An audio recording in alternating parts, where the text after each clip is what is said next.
Estás escuchando Radiografía de la Conspiranoia en su 5ª temporada. Un proyecto dedicado al pensamiento crítico en el que se tratan los temas sectas o grupos coercitivos, pseudociencias, teorías de la conspiración, conspiranoias, estafas, bulos, engaños, falsos misterios y temáticas afines.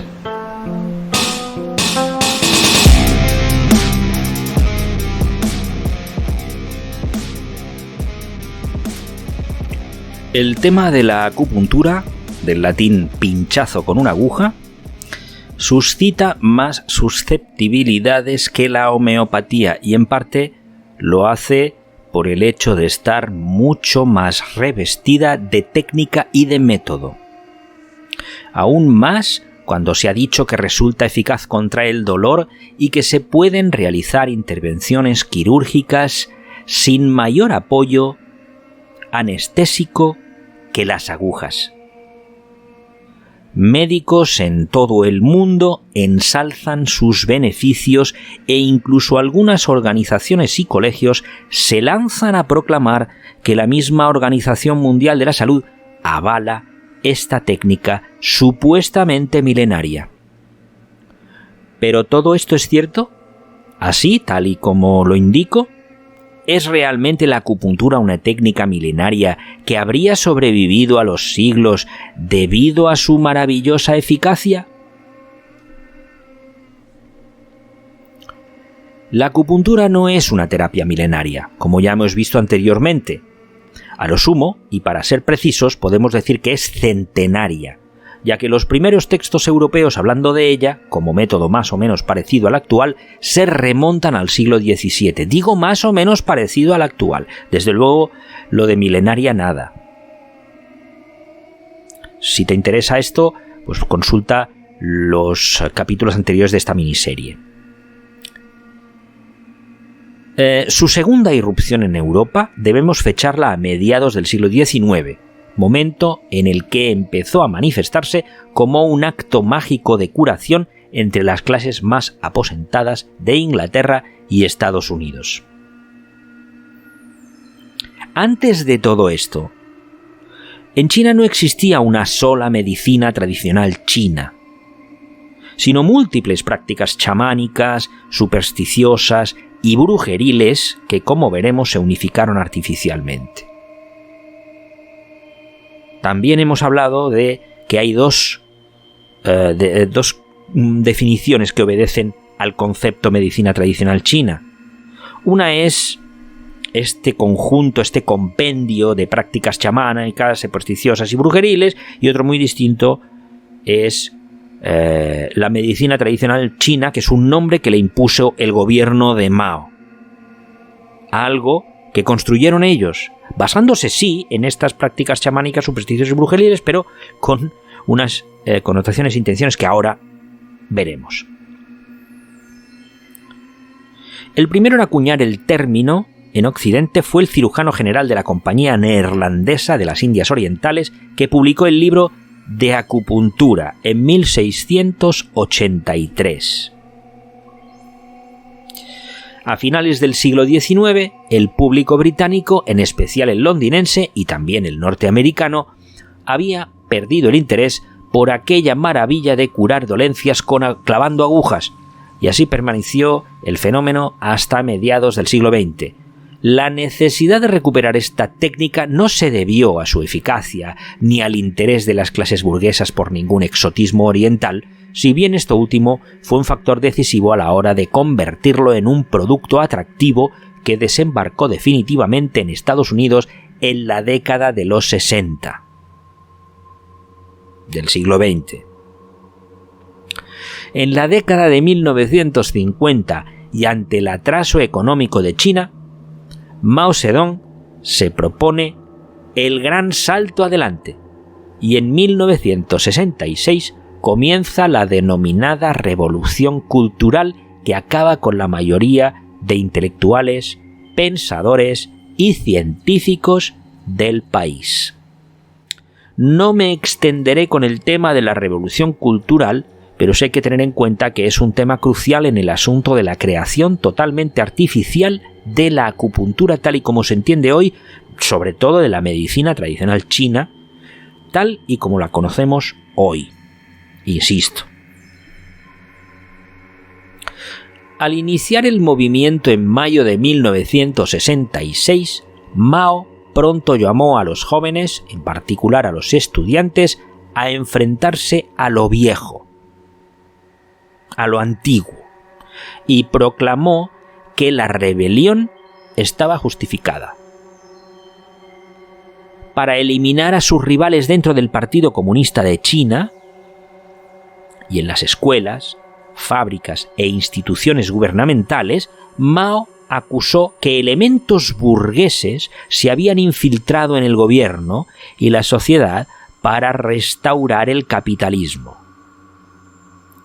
Insistió en que los revisionistas fueran eliminados mediante la lucha de clases, a la que la juventud de China, así como los trabajadores urbanos, respondieron formando guardias rojos en todo el país.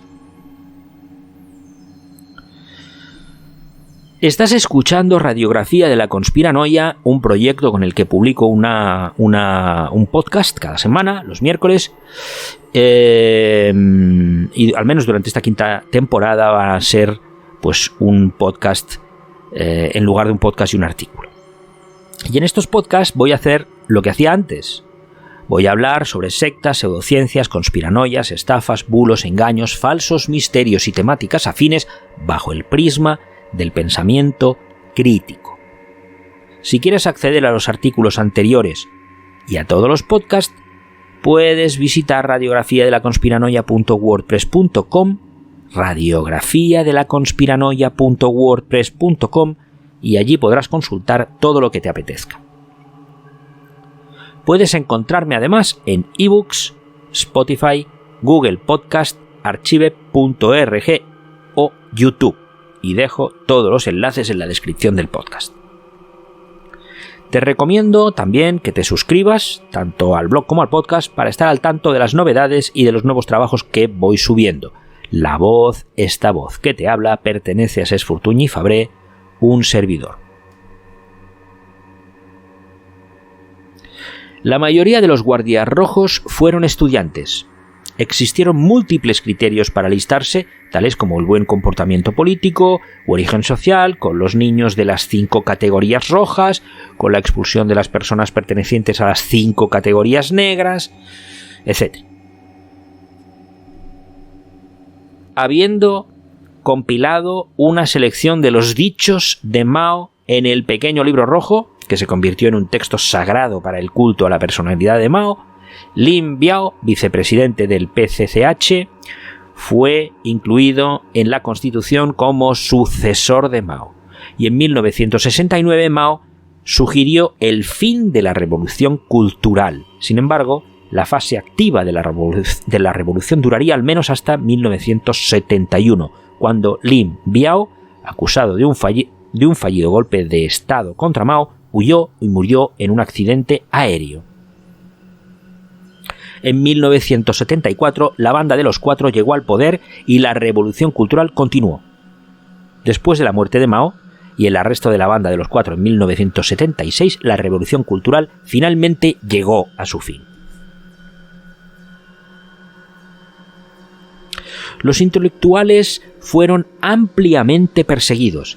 Eruditos y científicos notables como Lao Tse, Fu Lei, Yao Tongbin, Zhao Yushan, me perdonaréis mi pronunciación, que supongo que debe ser espeluznante, pero uno hace lo que puede, pues fueron asesinados o se suicidaron.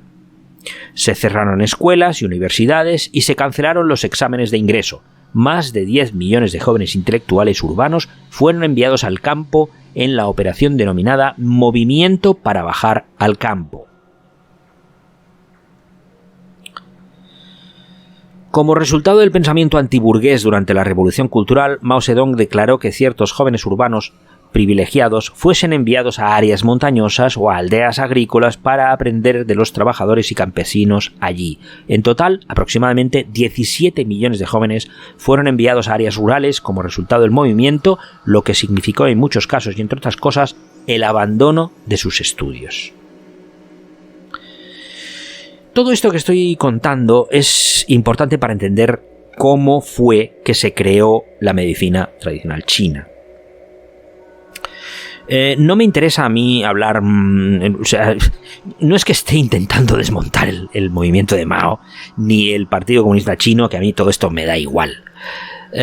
No es que quiera atacar al comunismo con todo esto, ya digo que a mí esto no me importa, me da igual.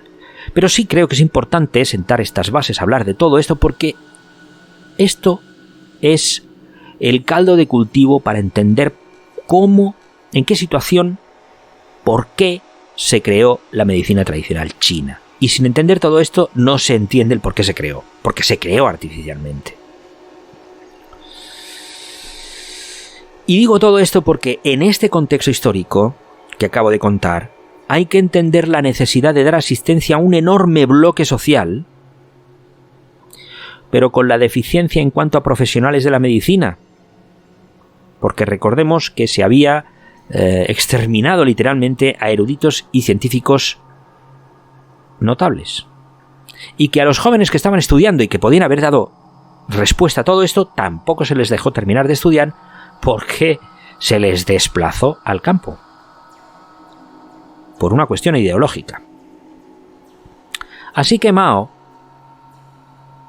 decide entonces crear un concepto que llama médicos descalzos. Los médicos descalzos fueron agricultores de la República Popular China que recibieron una formación médica y paramédica mínima, claro, alrededor de unos 6 meses de instrucción, además de nociones de la nueva medicina tradicional china para practicarla en las aldeas. Este es un punto importantísimo, porque fue una forma de popularizarla. El programa se inició con un discurso de fundación de Mao Zedong en 1965 sobre las críticas al sistema médico de la época, que según Mao estaba podrido por burgués, o sea, todo lo médico era burgués y por lo tanto, como era burgués, imperialista y capitalista, pues había que dejar de practicar la medicina. La realidad es que no se podía practicar la medicina porque no había médicos suficientes. Esa era la realidad. Pero lo que él dijo es que no se iba a practicar la medicina científica, la medicina de verdad, porque el sistema estaba podrido por burgués, imperialista y capitalista. Ya veis la diferencia, ¿no? A partir de 1968, la condición de médicos descalzos se integró en el Sistema Nacional de Salud, denominado Sistema Médico Cooperativo Rural. Norman Bethune, un médico canadiense presente en China en ese momento, también está detrás de la implementación oficial del proyecto. Así pues, la medicina tradicional china fue creada para poder tratar a una población enorme y no disponer de médicos científicos. Y esto no se hizo con el criterio médico-científico de valorar las técnicas chamánicas o las pócimas y hierbas que mejores resultados dieran. Se hizo con una base folclórica y con el criterio de aquello que sonara más chino-socialista o chino-comunista, como se prefiera, y sobre todo más nacionalista, porque también Mao sabía que tenía que contentar a una parte del status quo que era muy nacionalista. Así que sonaba muy bien eso de medicina tradicional china.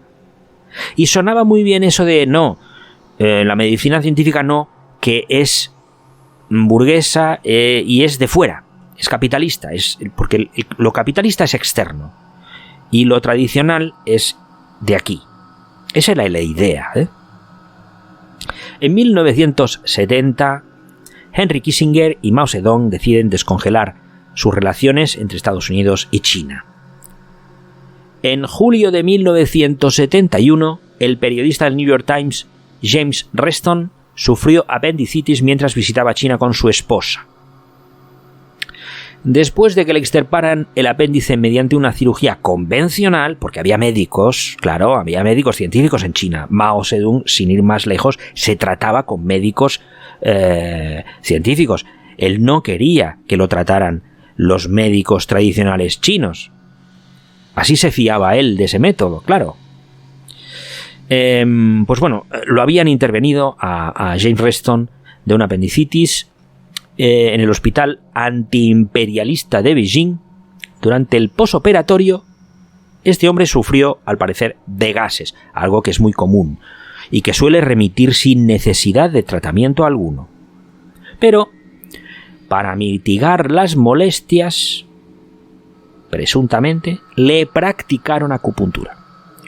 Y como remitieron los gases y las molestias, según el propio Reston, envió ondas de dolor a través de mis extremidades y al menos tuvo el efecto de desviar mi atención de la angustia en mi estómago. Es decir, como le pinchaban y el hombre se concentró en los pinchazos, pues no sé, ya no pensó en las molestias del estómago. Eso es lo que dijo. En el artículo que escribió para el Times, describiendo su experiencia, pues parece ser que fue mal interpretado y empezó a correr el rumor de que había sido operado sin necesidad de anestesia, solo con la ayuda de la acupuntura. Hay que entender que todo lo asiático fue visto durante muchos años como algo mágico. Asia era mágica, la India era mágica, China era mágica, todo era mágico. Entonces, ese halo de magia, pues bueno, pudo influir muy bien en esa confusión. Porque, claro, esto era muy exótico. Mira, lo pinchan con unas agujas y no necesita anestesia. Algunos médicos estadounidenses fueron invitados a China para presenciar cirugías en las que se prometía que la anestesia estaría a cargo de la acupuntura y que no intervendría ningún químico, porque claro, Mao se dio cuenta de la oportunidad que tenía de vender la medicina tradicional china a Occidente. Porque al fin y al cabo era un producto y se podía comerciar con él. Eso lo vio muy claro. Y aprovechó este artículo, esta confusión, los rumores, y empezó a invitar a gente, a médicos, para que vieran cómo en China se hacía cirugía sin anestesia. Estas cirugías estaban organizadas íntegramente por las autoridades. En Shanghái las cirugías cardíacas se realizaron apoyando la acupuntura por diversos métodos de anestesia química, obviamente. Pero a los médicos que asistían allí se les decía, no, esto es solo con agujas. Pero claro, se anestesiaba a los pacientes, lógicamente. Y desde entonces, pues no se han parado de acumular pruebas y testimonios que revelan que los pacientes estaban fuertemente respaldados por analgésicos químicos y que se trató claramente de un acto de propaganda.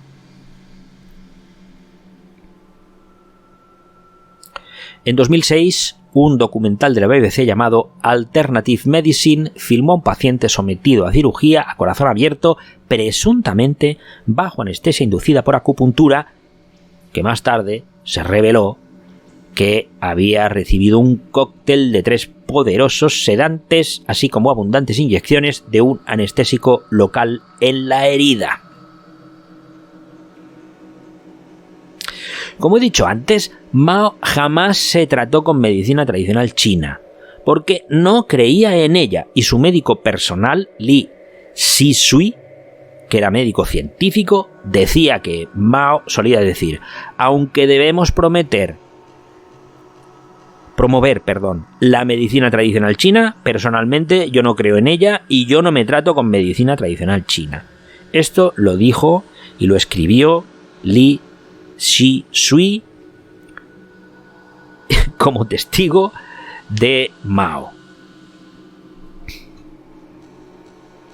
La acupuntura es un tema de investigación médica muy activo, 23.000 publicaciones que incluyen 3.200 ensayos controlados aleatorios, 700 revisiones sistemáticas y 180 metaanálisis que se indexaron en 2015 en la base de datos de referencia biomédica PubMed, pues lo atestiguan. Sin embargo, la mayoría de los estudios científicamente válidos no han demostrado una eficacia sobre la acupuntura superior al efecto placebo.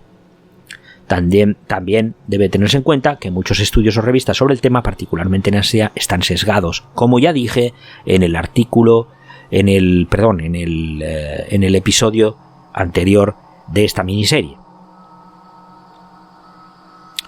Existe un método que consiste en comparar la acción de la acupuntura tradicional en los meridianos clásicos con acupuntura simulada, es decir, con puntos que no corresponden a nada, para descartar un posible efecto placebo, donde las agujas se colocan en otros lugares que no sean pues los que teóricamente corresponden a los meridianos y a los puntos. Los estudios muestran resultados mixtos con una eficacia a veces comparable de las dos técnicas, tanto con migrañas, dolor lumbar crónico y todas estas dolencias. Asimismo, un estudio comparativo sobre náuseas provocadas por radioterapia anticancerosa en una cohorte de 215 personas muestra que los resultados son idénticos entre un grupo que realmente ha sido sometido a acupuntura y un grupo que cree que sí cuando las agujas se retraen y no perforan la piel.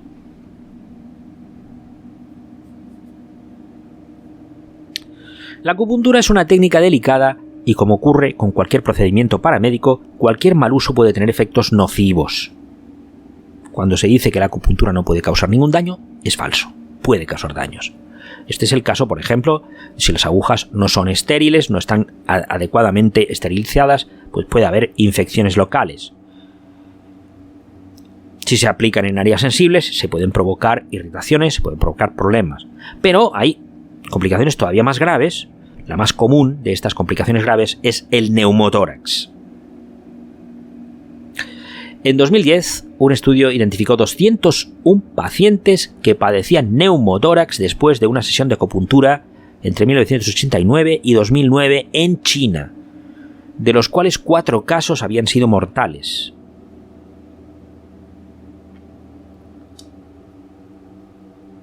Para terminar, me gustaría dejar aquí un enlace a uno de los textos en que la Organización Mundial de la Salud expresa su postura sobre la medicina tradicional china y, por extensión, sobre la acupuntura. En este texto no hay ni rastro de argumento alguno justificando la medicina tradicional china ni la acupuntura más allá de una terapia que puede, y esto no implica obligación alguna, que puede, como digo, acompañar a las terapias científicas. Se dice también que la acupuntura puede ser eficaz contra ciertos tipos de dolor, algo que, como ya hemos visto a lo largo de esta miniserie, es muy discutible, pero nada más. No se le atribuye a la acupuntura ningún otro uso que el discutido paliativo del dolor.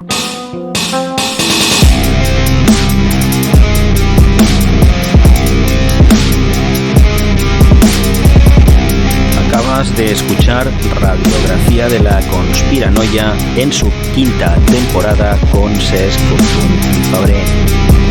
Un espacio, un podcast dedicado al pensamiento crítico y que toca los temas estafas, conspiranoias o teorías de la conspiración, bulos, engaños, falsos misterios y temáticas afines. Todo ello, como digo, bajo el prisma del pensamiento